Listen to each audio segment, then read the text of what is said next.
Wij zijn hier dus aan het cranberries plukken. En we hebben dit jaar niet zo'n heel goed jaar, want het is, door de nachtvorst is er een hoop bevroren in mei, juni. En dan staat die boel in de bloei. En dan hebben we die bloei die bevriest dan. En dan komen er geen bessen aan dus. Maar wij hoeven er dus niet van te leven. Nee?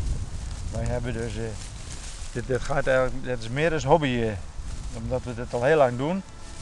En van jongs af aan, nou ja, dan is het ieder jaar weer een leuke hobby. En je zit hier op het eiland. Als het mooi weer is, is het helemaal mooi natuurlijk.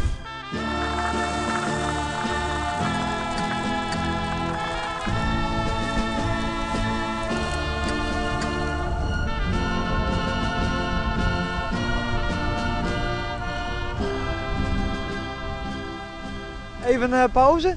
Ja, even een pauze vanzelf, want je kan aan het werk blijven, maar er moet af en toe ook even wat ingenomen worden. Hè? Ja. Dus we nemen altijd maar een ding met koffie mee en dan gaan we even heerlijk achterover liggen. Het bessen plukken, ja, ik weet niet wat dat is. Hè. Dat is een ziekte, zeggen ze wel eens. Het is toch net echt zoen voor je regen, voor de... Ja, daarom ik kan niet zoals hij doet, zo staan met zo'n grote bak. Ik zit altijd op knieën. Want mijn rug is niet zo geschikt om zo te plukken, net als hij doet. Dus ik kruip er op knieën doorheen. Ik heb ook een speciale broek ervoor. Ben je meer net vissen te oud voor?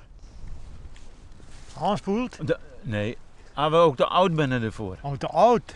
Nee, je wordt nooit oud, hè? Ja, wie moet niet meer lopen kan of zo. Maar...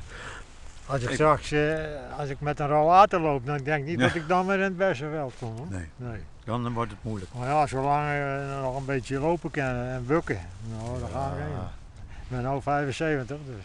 En ik ben 76. 80 ben, nou, ik denk dat het dan al gebeurd is. Met z'n tweeën hou je het lang vol, hè? De ene wordt jou en de andere wat... Kom straks thuis, om 1:04 kom ik thuis en dan ben je helemaal versleten. En mag je niet crimineren, want je zegt mevrouw, je wil het zelf, niet crimineren. Ja.